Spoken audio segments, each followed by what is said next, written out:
I said, no, Jarmesh, culture is how people make decisions when we're not in the room. Culture is how HubSpot's going to scale. It's unique relative to the competition. It's high quality and adds value. It's like a magnet that pulls in employees and retains them. Completely lost gravity, went straight down off a cliff and smashed at the bottom. The snowmobile was in about 1 million little pieces. Confident I was going to die. Life can be very short, and don't waste it. I think consensus is really the enemy of scale. And so I used to say, whenever we're making an important decision, there should be winners in the room and losers. We shouldn't find like that negotiated settlement that everyone's happy. I think consensus is the enemy of greatness. I think what happens as a company scales is you hire for a lack of weakness, not for spiky strengths. And I think that's a mistake. My analogy for being a CEO is like you're an ice climber going up the ice, and it's treacherous and you could easily slip. And what you're looking for are executive members who have been up that same sheet of ice, but in the last 3 or 4 years. What you don't want is somebody who's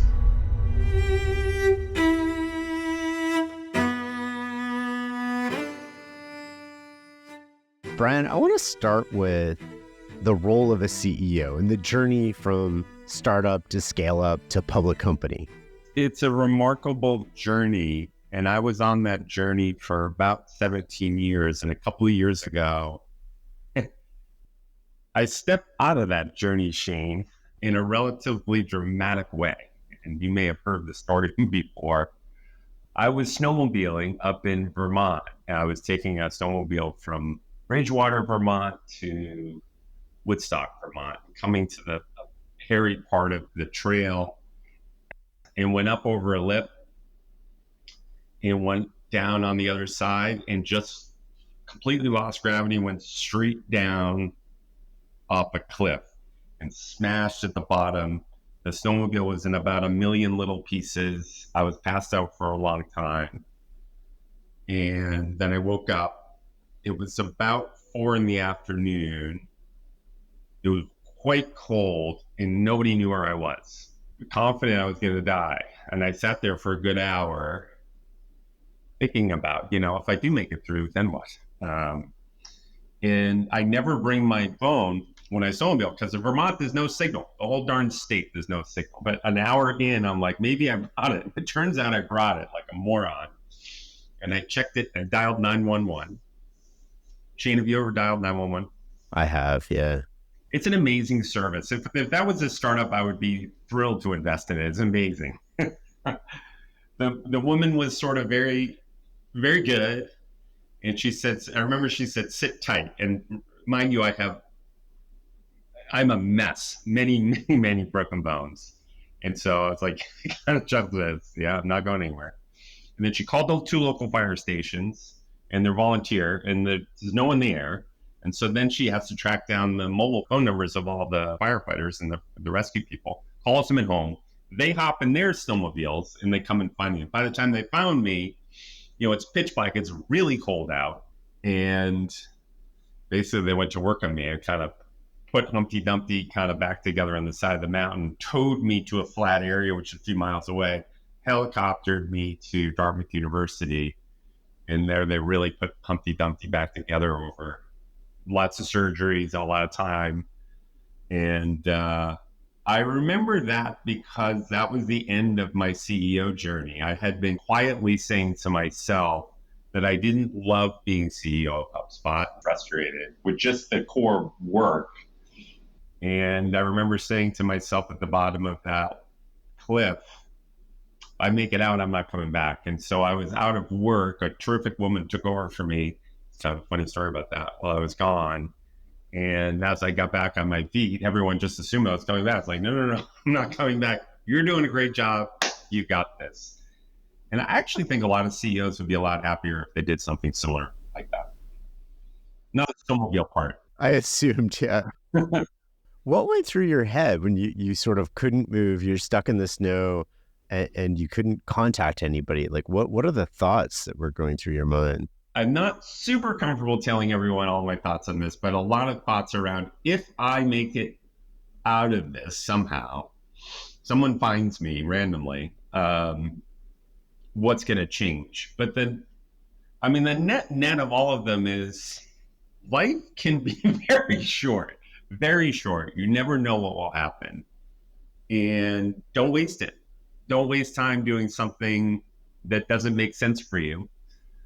Refactor your life. And I refactored my personal life and I refactored my professional life pretty dramatically. And these days, I really don't do anything I want to do. And I wanted to do this podcast. It's a really good podcast. No, thank you. Tell me about what the changes were. Like, were they all at once? Were they slow? Like, be specific about sort of, I always wonder this because I had a near-death experience too a couple of years ago. And I remember pondering life and thinking about, oh man, if this is the end, like, did I spend the time the way that I wanted to? And if it's not the end, like, what is it that I really want to change in life? And what impact will that have? And I've done such a better job of sort of taking care of my body and my mind and sort of self-care, if you will, just as a big word to encapsulate that. I changed a lot of relationships in my life. I sort of invested in some and then I wouldn't say broke off some, but definitely stopped investing in some. And so I'd love to hear about the specific things that you did that you sort of were like, okay, well, this is the realization. It's exactly like that. When I say refactor relationships, I triple down on family relationships. I wouldn't say ended relationships, but certain people that didn't give me energy in certain ways, I just stopped engaging with. And it's a much smaller group I engage with these days. Professionally, I stopped my main job. I mean, I founded HubSpot 17 years earlier. It was kind of my life and everything was sort of wrapped up in it. And now I'm chairperson, so I'm still involved, but not in the day-to-day. I got obsessed with, maybe similar to you, with longevity. I'm like, well, if I'm going to live to 85, 90, I want to be very strong living to 85, 90. So basically anything Peter Attia or Andrew Huberman said to do, I did, except they drink a little. But I basically do everything they do. Lost a lot of weight, got much better shape. And so lots and lots and lots of changes. But I think the macro one was just love your family, tell your mom you love her, hug your kids one more time today, and don't waste time. Do things that really are rewarding to you. One of the big things for me was like just being home for the kids every day after school. I just made a commitment. I was like, I'm going to be here every day when they get home. I'm not going to push it at the office a little longer. I'll find other ways to do that because I'm also sort of balancing ambition and all this other stuff. But it wasn't going to come at the expense of the time with them that I know inevitably I'll look back on and be like, man, I just wish for, a little bit more cookies and milk. They say the dying wish of every man is they just want another day. And I think about that a lot. Like, what am I going to wish I had done at the end of my life? So Shane, while we're on this, why don't you tell us what happened to you? I didn't know for a long time what was happening to me. I just had symptoms and they kept getting worse and worse and worse. And so like I had a fever, then I had an earache, and this was during COVID. So everybody thought it was COVID. So I went to the doctor and they were like, oh, you don't have an ear infection. You're fine. You don't have COVID. Go home. Suck it up. And then I woke up on a Saturday and I remember just making a latte and then I was drinking it and it spilled down my chest. Okay. And I was like, what the heck? I've been drinking out of cups since I was like 2. Rarely do I spill something. And I went to the bathroom and I looked in the mirror and the left side of my face was 100% paralyzed. Mm-hmm. And so I had no movement whatsoever. I felt like I was moving things, but like if I raise my eyebrows, like you can see now on YouTube, if I raise my eyebrows, it was actually kind of beautiful in hindsight. It was freaky when it was happening because and it just didn't move. And I was like, oh God, like I got to go to the doctor. My first thought was actually not to go to the hospital, which is a little weird. So I show up at my former family doctor's office on the weekend and they're like, you need an appointment. It's Saturday. And I was like, well, I can't move my face. So I think that qualifies as like, maybe I get an appointment today. Yeah. And she's like, oh my God, yes. You see the doctor right away. I go into the doctor and she's like, I think you're having a heart attack. And I was like, well, this doesn't make a ton of sense, right? Like maybe I don't think that's the case. However, you're the doctor. I don't know what I'm talking about. And she's like, you need to drive to the hospital. I was like, well, if you think I'm having a heart attack, why are you telling me to drive to the hospital? Yeah. It's like these two things don't align. Anyway, I go to the hospital. I see a doctor right away. I mean, for all of the knocks on Canada's healthcare system, there's certain things in triage that they definitely see. I saw a doctor probably within 3 minutes of getting to the hospital. And, he's like, "You're not having a heart attack." I was like, "Thanks." And then it's like, go sit and wait for like 12 hours while we handle all the other urgent people, which is fine. And so he sees me and he's like, "I'm going to give you some prednisone and you'll be fine." And I remember going like, "Wait, what? Like, you're just going to give me some steroids and like send me home? Like, nobody cares about how this happened. I'm a healthy, at the time, 42-year-old male. I'm not overweight. I don't smoke. I don't excessively drink. I have nothing that would sort of indicate this." When I was in the waiting room for the 12 hours, I started talking to a whole bunch of neurologist friends, and they were like, "You should get tested for these 4 things." And it was like HIV, Lyme disease, mono, and something else. And I was like, "Can I just get a requisition to get tested for this?" And he's like, "No, it's just like a waste of the medical system." Oh man. And I was like, "Wait, what? Like, that doesn't make sense." He's like, "Go talk to your family doctor. They'll figure that out. I got to go help other patients." How's your face at this point? Well, it's still paralyzed, right? So he's like, "You're going to recover." He's like, you have a 99.8% chance of recovery. And I'm like, "I'm not worried about recovery. I'm worried about what caused this," right? Like, before we figure out the future, we have to figure out like, what am I doing something I need to stop? And I went to my doctor on Monday and I was like, "Hey, can I get a requisition for these blood tests?" Which in the States, you just show up and do it. And in some provinces in Canada, you can just show up and do it too. But in Ontario, where I live, they won't allow you to do that. You need a requisition. Anyways, she says no for whatever reason. She's like, "If the ER doctor thought you needed it, he would have given it to you. Please fuck off politely," is sort of what she said. And I was like, "Well, this is so weird." And I'm like thinking about this. And then I wake up a few days later and I can't stand. Oh man. So the backs of my knees, like if I'm moving, I'm fine. But if I stand still for like 10 seconds, I'm literally crying. There's tears coming out of my face. I've never been in so much pain. It's like somebody stabbed the back of my legs with a knife. And I was like, "Wow, this is like so crazy." And I'm like emailing my doctor again. I'm like, "I really think I should get tested for a whole bunch of stuff at this point. Like, I don't know what's happening." And she's like slow knowing me. She's like, "It'll get better. Just give it some time." And then like 3 or 4 days later, I wake up and I can't open my mouth. Mm.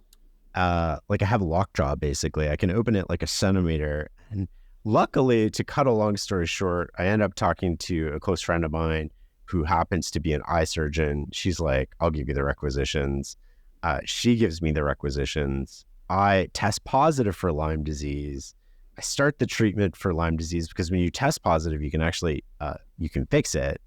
And so I start taking, I think it's doxycycline, the antibiotic, which is the treatment for that, and instant improvement. The cool part of this is I saw a neurologist in Ottawa who tested me for like 200 different things.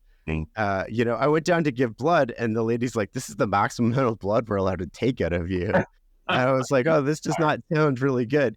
And I came back completely normal aside from the Lyme disease. So Okay. I'm glad we caught it, glad we solved it, made a lot of changes after that.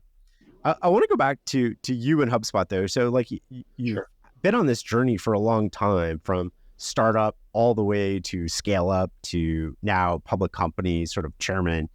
Walk me through the different phases a CEO goes through. I personally break them out like 2 to 20 employees, 20 to 200, 200 to 2,000, and then 2,000 plus. And I kind of grade myself in these seasons. Like I give myself a B in 2 to 20. Like 2 to 20, I was doing customer development. I was the lead user of the product. I was marketing it, but I'm a crappy coder. And so the heavy lifting was really done by my co-founder. 20 to 200, I was kind of in my element. I loved it. I was an A. 200 to 2,000, maybe a B. And then 2,000 to 8,000, maybe a D. I really didn't like the work. And I think that's the case with a lot of CEOs and a lot of executives and a lot of people. Like people have a season that they enjoy and they get good at it. I think that's very much the case for me. Which was the one where you felt like you had to grow the most to fulfill the role? Really, through the whole thing, I felt underqualified to do it. And I don't know about you, but I still have imposter syndrome here on the podcast. And I had it throughout. I think one of my superpowers actually is I'm a learner and I try to get better and I listen to other people and I take feedback pretty well. And we had a mechanism that was quite good for giving me feedback. Really good, actually. My co-founder was responsible for my annual 360 review. He's super introverted, so he didn't want to go around and talk to other people. So he sent a net promoter survey out to the board, the execs, customers, a whole bunch of people, 30 different people. He got a lot of responses, maybe 25 responses. And there were two questions, Shane. One was, on a scale of 1 to 10, how likely you refer Brian as CEO of HubSpot? And two, why did you give that answer? And people wrote novels about it. And it's hard for CEOs to get feedback, very hard. Very few people give straight feedback to the CEO. So this was a good way to get, the N was big enough that people gave very, very strong feedback. And he summarized it, gave me my net promoter score. And then I started reading my review, and each page was different. So the first several pages were my features, and he's a software developer. He's like, here's your features. So page number 1, you're very good at explaining HubSpot's vision. And then he pulled out quotes from the novels people wrote.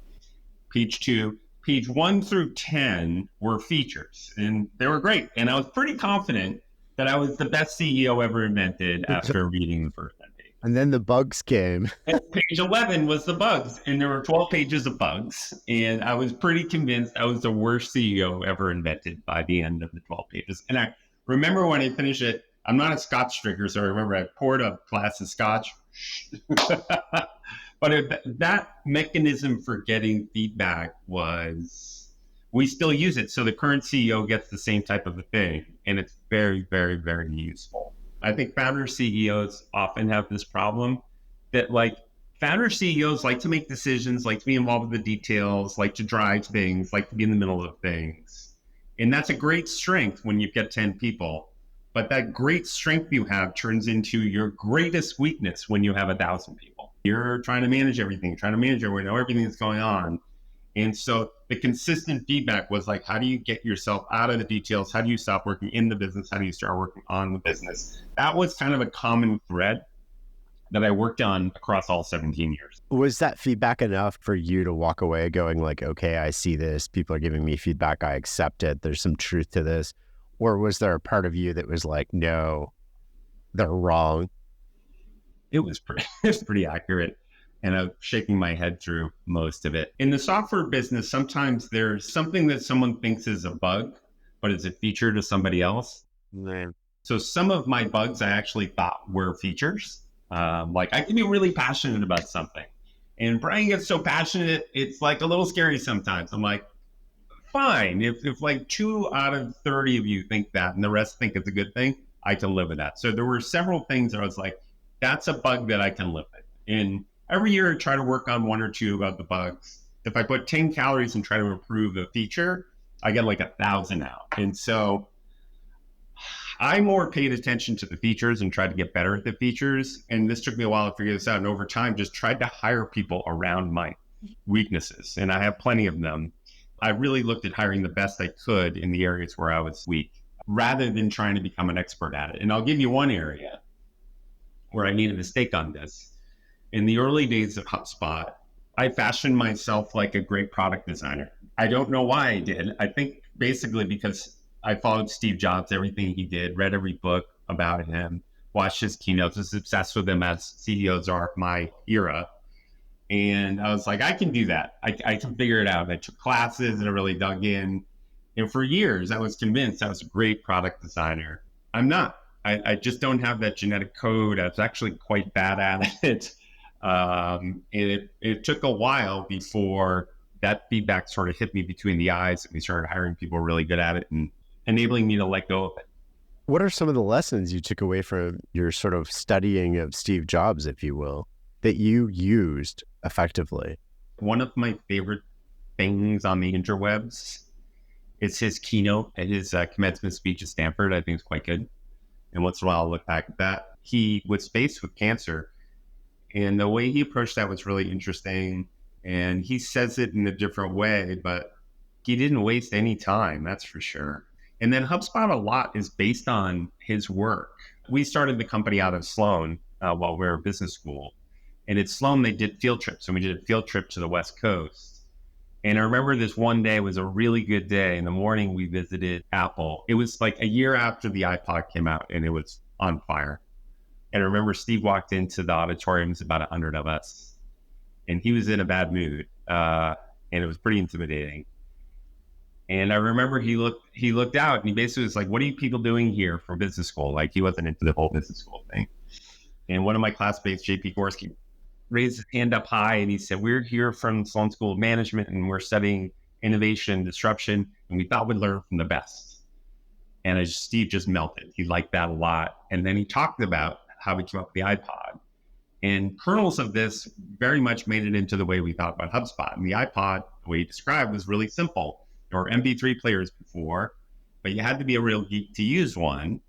And very few people were buying them, and you had to burn music to them. It's a pain in the neck to do it. And he said, I really wanted something simple. So I wanted to take an MP3 player, build a freemium app, iTunes, and then work with the record companies, enable you to download a song for 99 cents a song. And he said, that's a 1 + 1 + 1 = 10 for the consumer.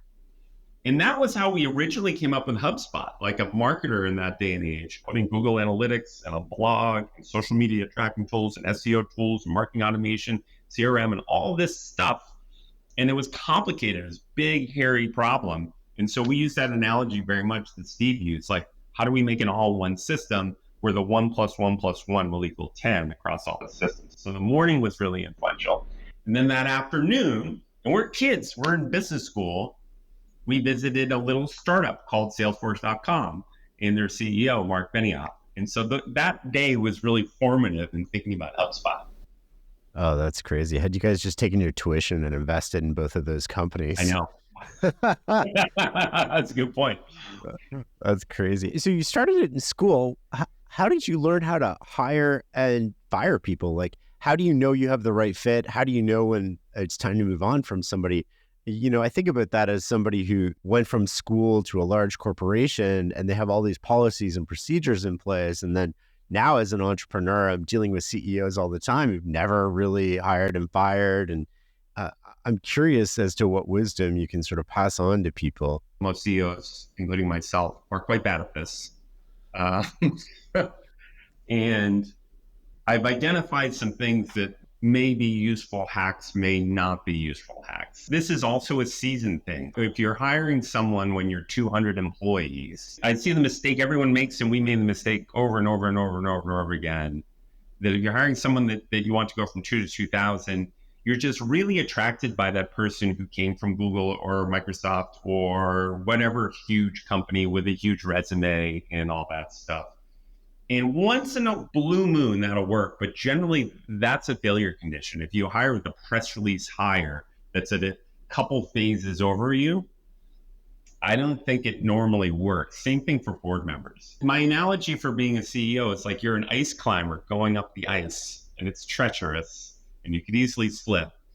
And what you're looking for are executive members who have been up that same sheet of ice, but in the last 3 or 4 years. What you don't want is somebody who's 20 years over you, or someone who spent their whole career on top of the hill looking down on the ice climbers. You want somebody just a little bit ahead of you on that ice climbing mission. So that's one thing I think people get wrong. I also think most people are bad interviewers, including myself. Like, I've missed a bunch. And I think the core reason for that actually isn't the interview, it's interviewees. Interviewees are so good in interviewing. You're interviewing a VP or a C-level person for a company like HubSpot. They're good at interviewing. And if they're not, they've been coached, they've looked on YouTube. Like, I just think everyone, including myself, overvalues their ability to select talent in the interview process. I see that as overconfidence. I think also, like, I see it with the CEOs I work with, and I see it as companies get bigger, like you've got a panel of 4 people evaluating Shane as a potential VP. If all 4 people like Shane versus 2 people love Shane and 2 people were like, I'm not sure about Shane, you almost always go with the person with the least amount of weaknesses and that lowest common denominator higher. I think that's a failure conditions. We've noticed that over time, I take 2 loves and 2 mehs over 3 likes. I think that's a best practice that people should be doing. And I think people should be obsessed with reference checking. Calling the references, getting good at that, getting good at finding people in your network who work with them.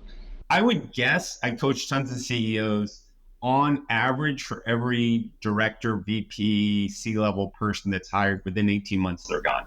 How do you know when it's time to move on from somebody? Or I guess in a way, you've either made the wrong hire or it's the wrong environment for that person to succeed, or however you want to phrase that. But how do you recognize that? I had a CEO the other day tell me, he's like, the moment you start thinking about it, that's the moment to act on it. I've never seen anybody change their mind from that initial thought. How do you think about that? And what's your reaction to that? Unfortunately, I feel like that's conventional wisdom, and I think it's largely fits with what I've seen. I rarely change my mind on people in that kind of context. And everyone says, when you know you should move quickly. I never have. They call me weak. Have you ever regretted not moving quickly? It's sort of interesting to contrast that to sort of like Jensen, who's been talking recently about, he doesn't really fire people. He sort of like berates them into being better in a public way. Berate is probably the wrong word, but he sort of wants to pull you towards excellence rather than fire you. But I don't think that's practical for most people or most organizations. So you and I both sat through the same Jensen presentation. Yeah. So I spent a lot of time thinking about CEOism and coaching CEOs. And there's sort of like a set of best practices for being a CEO. It's almost like a CEO unofficial school. What's confusing about the CEO school that's been around for a long time is arguably the two, I'm not going to say best, but two amazing CEOs are Jensen at NVIDIA and Elon at SpaceX and And they completely ignored almost everything about CEO school, CEO lessons, CEO best practices. And I find that fascinating. Talk to me about that, right? Where maybe there is no model. We hold up this model, we teach it, it's easy to do. We say the right things, but in reality, the people that end up changing the worlds are often the opposite of all of the points that we teach. Berkshire Hathaway, for example, if you looked at their board of directors, I don't think they pass any of the sort of like standards that business schools would set for what an independent board looks like. And Constellation Software is another example of that. So is Shopify. All these companies that have sort of done these remarkable things, they don't look anything like what we're taught in business school. When HubSpot was maybe like 50 employees, Shane, I joined the CEO group. And I largely joined the group because I respected one of the CEOs, and a guy named Colin Engel. And Colin made the Roomba vacuum cleaners at iRobot. And I would describe my relationship with him in two words: man crush. I really was a fan of Colin's. And I remember this first CEO group, we met all day, once a quarter. And there's a couple funny things about the CEO group. But I joined, and I just remember spending some time with these 10 CEOs. And two were they're quirky is the way I would describe them, and very unique personalities. And the other were like central casting, a blue blazer, tan pants, like really central casting backgrounds and everything. And they acted what I thought CEOs were supposed to act like. And I kind of acted like that back then. And when I looked at the numbers, we all showed each other the numbers. The two quirky founder CEOs were crushing it, and the 8 central castings were whipping. And I was like, enough with trying to be central casting. I'm going to be exactly who I am. And we're going to make everybody else work around who I am. And it's a lot easier being who you are than somebody else. Everybody else is taken. That was when I was like, I'm quirky too. I don't care that I'm quirky. I'm just going to lean into my quirkiness and be myself. And I've sort of been that way ever since. And I don't think there's a profile of CEO. You're talking earlier how you'd love to hire somebody with 2, I love this person, and 2, meh. Is that because of that? Because the person who says all the right things, everybody's going to be okay with, but the unconventional person, you're going to get really 2 extremes. You're going to get love or hate. I think what happens as a company scales is you hire for a lack of weakness, not for spiky strengths. And that's institutionalized in the scale-ups interviewing panel and process. And I think that's a mistake. And I think that's one of the few things that leads to really mixed success in hiring execs in these companies. Who do you think is the most underrated public company CEOs? I think the guy running Uber has done a nice job. That was a very, very, very difficult thing he took over. He got it profitable. I think he's done a really, really nice job. Very quietly done a very good job. How about you? Oh gosh. I think Toby is massively underrated. We were sort of talking about him during the break here. What are your thoughts on Toby? Toby reminds me a lot of Colin Engel, actually. Just whip smart. One of the things I like about Toby and Colin is they're very first principles thinker. They don't care to receive conventional wisdom. They're going to think it through from scratch. And sometimes they're going to get it wrong, but a lot of times they're going to get it right and do something really innovative and smart. And Toby's got so much right. He's got some big stuff wrong, but for the most part, he's done a really, really good job. He's certainly not central casting. Yeah. Certainly not. But I think he's brilliant and a great CEO, and he's running a great company. I like that term, central casting. Another person who stands out to me, most people are probably familiar with now, but 10 years ago, nobody would have ever heard of, is Mark Leonard from Constellation Software. He's not really on my radar. Yeah, exactly. I think they only issued equity at the IPO, and they're, I don't know, must be $50, $60 billion company now. Amazing. See, I wouldn't put Toby in the underrated because I rate him so highly, and I feel like people in my circles rate him highly. Yeah, I rate him highly too, and I still think I underrate him. Okay, got it. Yeah, totally. There's one other interesting thing that's, I think, relevant out of that CEO group. I remember going to the CEO group meeting, the first meeting, Shane, and what I didn't realize is there was a topic for the whole day. And one of the quirky things about HubSpot up until that point is we didn't have any HR people. We didn't allow anyone to talk about culture because we didn't think we could measure it. It was too squishy. And I remember I arrived there in the first day. First thing that got put up was the topic of the day. And sure enough, it was culture. And I remember thinking, that's going to be a big, big waste of time. At least I got to know my man crush. The whole morning, I was pretty disengaged. And then Colin, at lunchtime, I remember he said to me, he's like, why aren't you engaging? You don't like the topic, do you? I said, no, I think it's a waste of time. He said, Brian, culture is how people make decisions when you're not in the room. Culture is how companies really scale.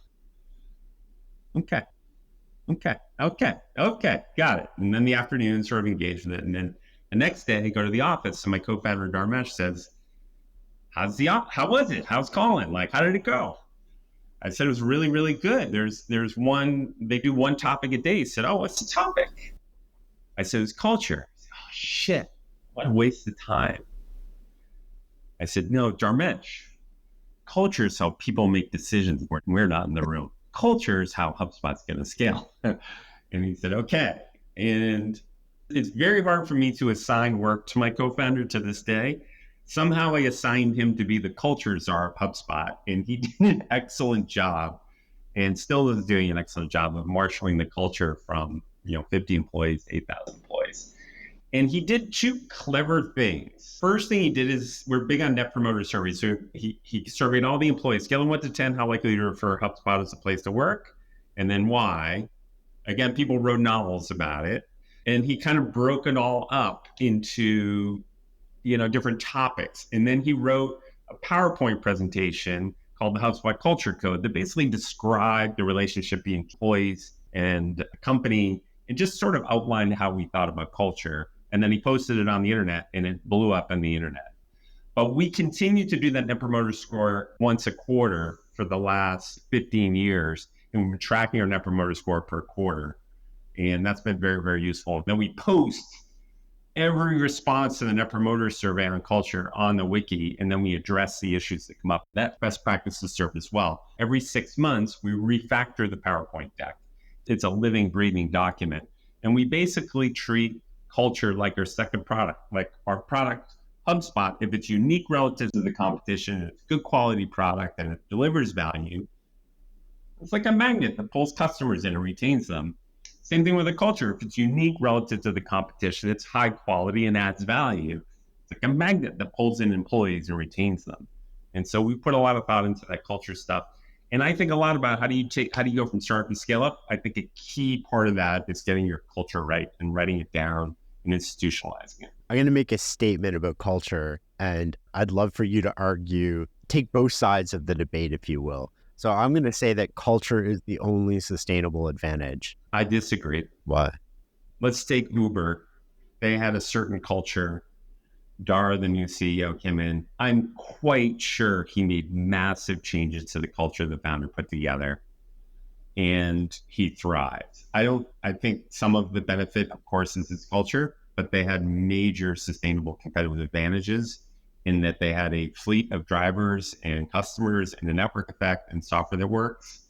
And he's probably been there 10 years, and I don't think it's all culture. Oh, that's interesting. So in my mind, I would sort of think of that more like they had a advantage, like an operational advantage that came from the network effect and the scale. I don't know if that would have been enough to sustain it going forward without the culture. Fine. I sort of agree with that. I think the best example on the other side of this is Satya. Satya is on my Mount Rushmore of CEOs. And a lot of people push back on me. It's like, oh, he wasn't a founder. He shouldn't be on there. He's on there for me because Microsoft was going very, very sideways for a long time.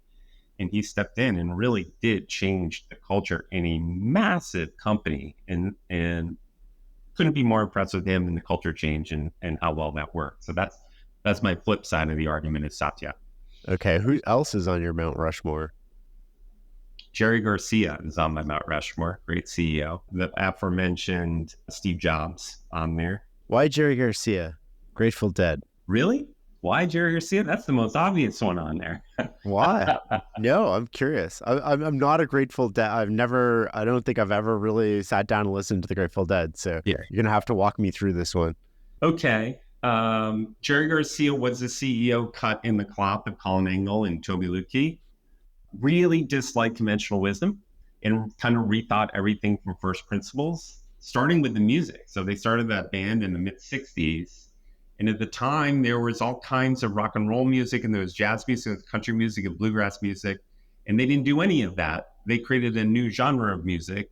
People refer to as jam bands now.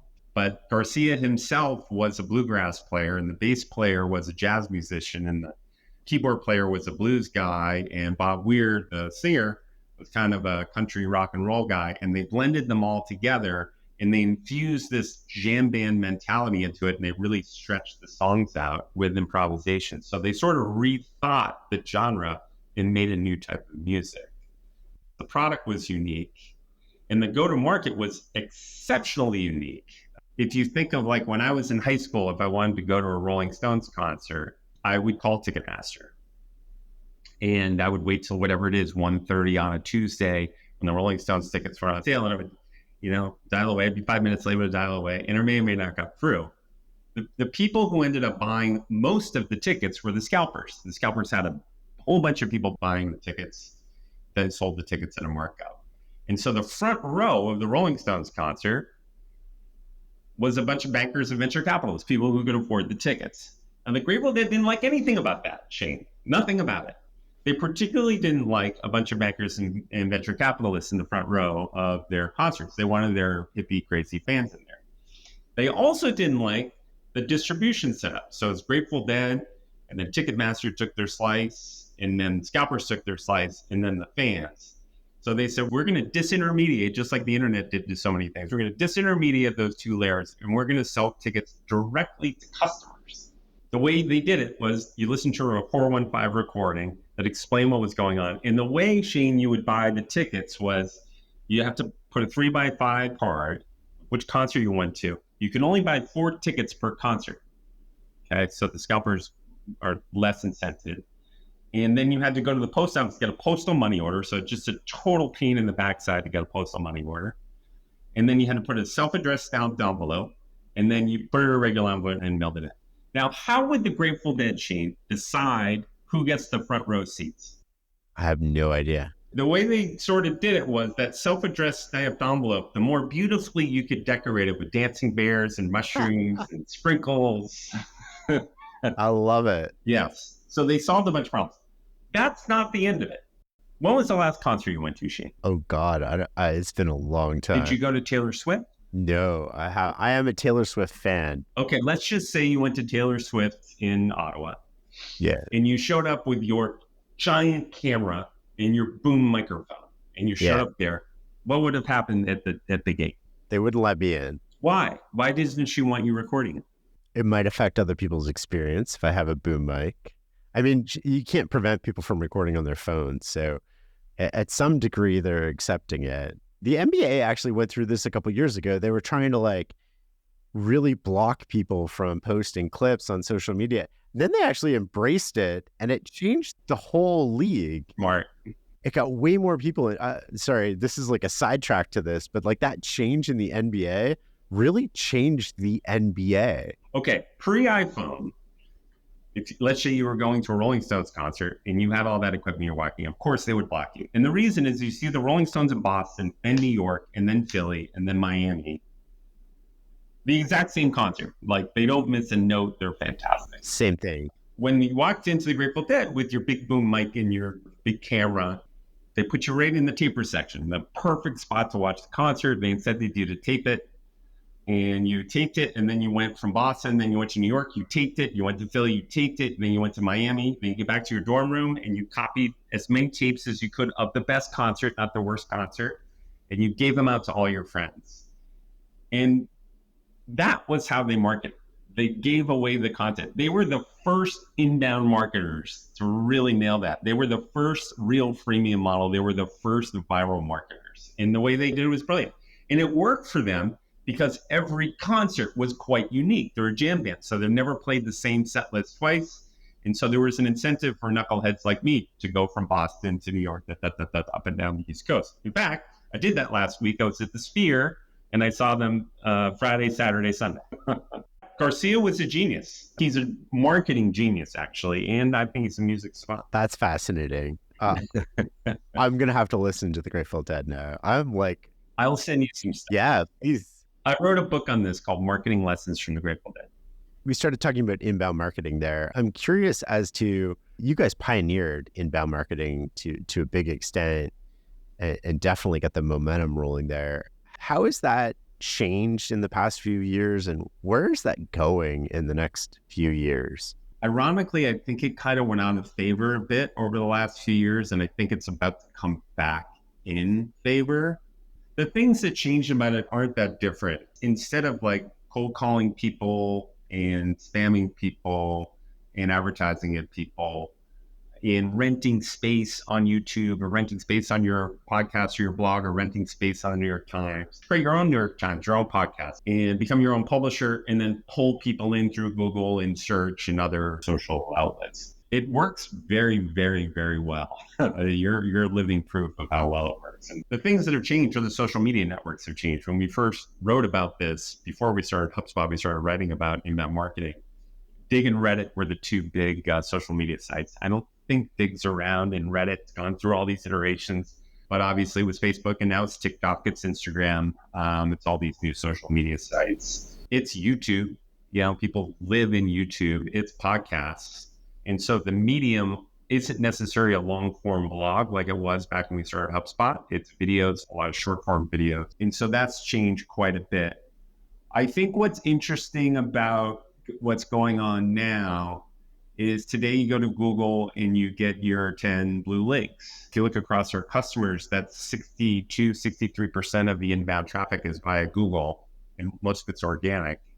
I think over the next 5 years, that's going to change a lot. I think Google's going to have to change a lot. And I think people are going to spend more and more of their time inside ChatGPT, and they're all ChatGPT's competitors.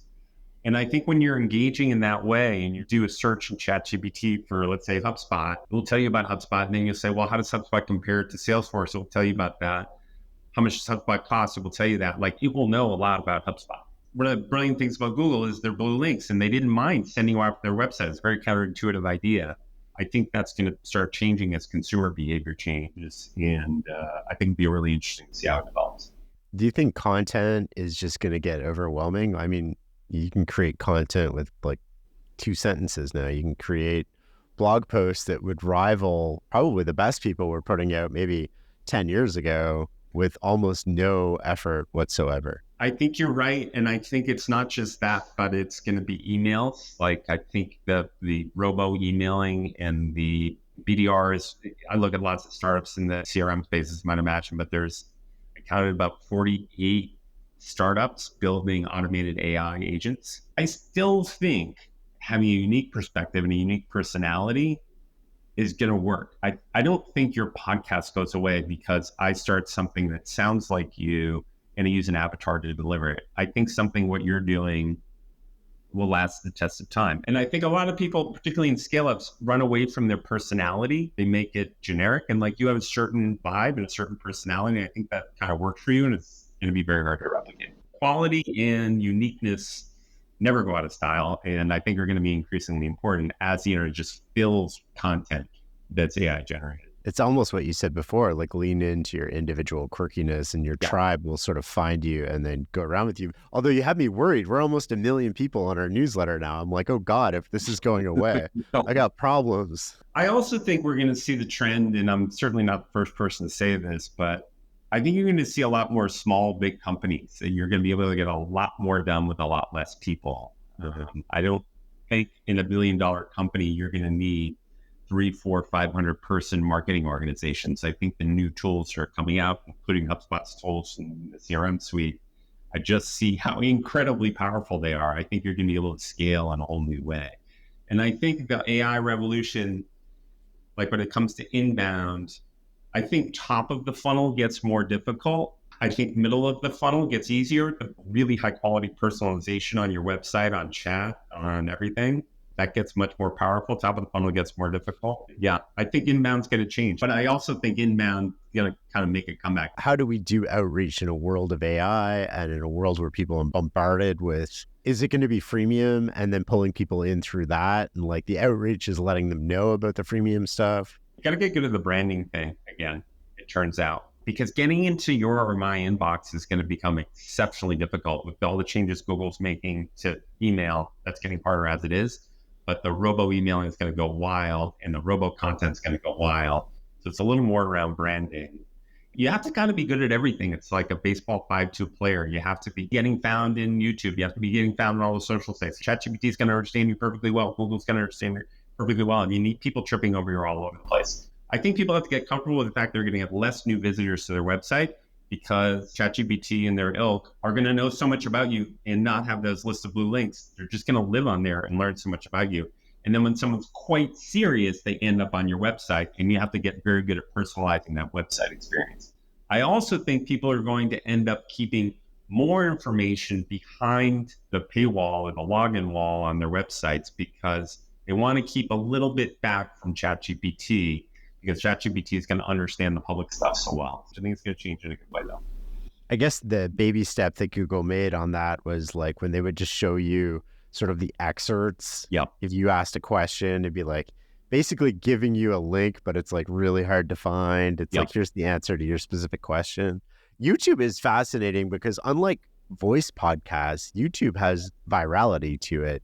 So like when we do an in-person recording, the YouTube reach is larger in some instances, not all, than our podcast reach. And so we get like 300,000 people sort of listening to a podcast episode, but on YouTube, we'll get 300 to 500 to 1 million people. But it's YouTube's algorithm picking it up. It's like people watch this, but what we can't do is like send people off that platform. So it's really good for like stats. Like I was at the gym the other day and this guy's like, I got 2 million TikTok followers, but I can't do anything with them. Yeah. So I can keep them on this app and I'm really famous in this localized environment, but TikTok is 100% in control. I don't own that relationship. Same as YouTube. I don't own the relationship with the viewer. YouTube does. The minute it doesn't like me and wants to cancel me or doesn't like my content anymore or wants to promote a different message, whatever that algorithm is that's doing that can just like, you're gone. I think you're right. I thought Google was going to roll over and play dead there for a little while. Like I moved most of my search traffic to Perplexity, really like it. Google's kind of started and stopped a whole bunch of stuff, but recently they're making noises like they're not going to roll over and play dead to Perplexity. That's such an interesting company right now. And to watch their moves will be very, very interesting. It's a challenging time for them. But it looks like they're going to they're not going to let perplexity just hoover up a bunch of their users. Hopefully not. We all want some competition here. I have a couple random questions. I'm curious what you've learned about making decisions that you think other people miss. On my CEO journey, for a long time, I kind of looked for consensus.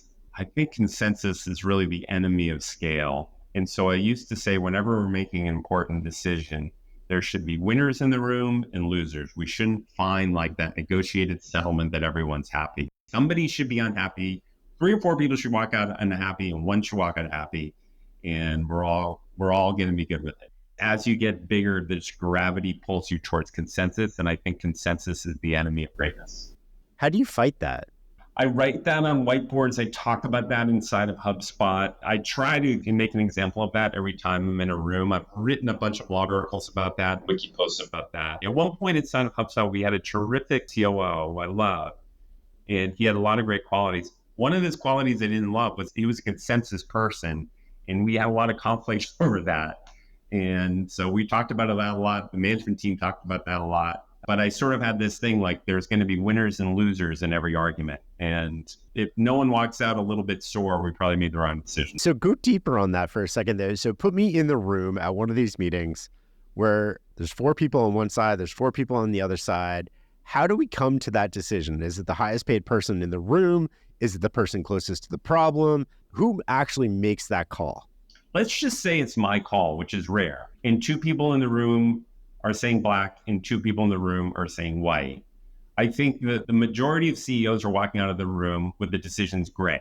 Trying to please everybody. Yeah, try to thread the needle. And I think that's a problem. It creeps in more and more. The bigger you get, the worse that problem gets. And I always tried to walk out of the room. It's like, we're going to pick black or white. If you lose this decision, you might win the next one. Let's not get all pissed off about it. We'll all survive. And I think that's the right way to scale it. Is there anything else you've learned about decision-making that you're like, oh, I wish I knew this sooner? I would say one thing I've learned about scaling a company, like from the outside, went from company with an idea and 2 employees to, it's worth $30 billion and 8,000 employees and a couple 100,000 customers. It looks like a smooth graph from the outside, but I'll tell you what, it's a grind on the inside building HubSpot. It's very much 2 steps forward, 1 step back, 2 steps forward, 1 step back, 2 steps forward, 1 step back, the whole way. And there was no silver bullets along the way. There was no one hire that completely changed the game, no partnership that changed the game, no customer, no investor. It was all kind of 2 step forward, 1 step back, 2 steps forward, 1 step back. And the other thing I would say about the journey is kind of related to that. There was definitely wartime and peacetime. When you're halfway through a 2 steps forward, it was peacetime. When it's 1 step back, it was wartime. And I love wartime. I'm definitely a wartime CEO. I hate peacetime. I really need to sit on my hands and just let it go. Like, it's going great, leave it alone. I have a hard time doing that.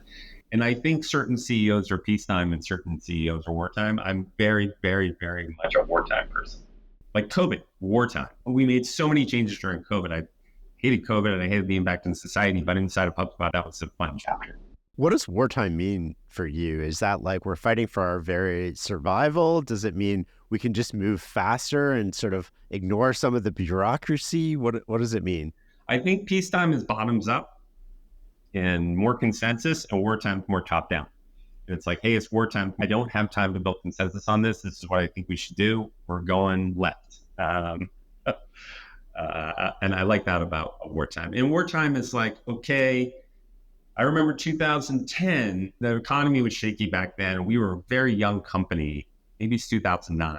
And our retention statistics were horrible. Everyone was canceling. Our product wasn't good back then. And we lost, I remember, of the 1,000 customers we had at the beginning of the year, we lost like 700 of them, like just horrible churn rate in 2009. And that was existential.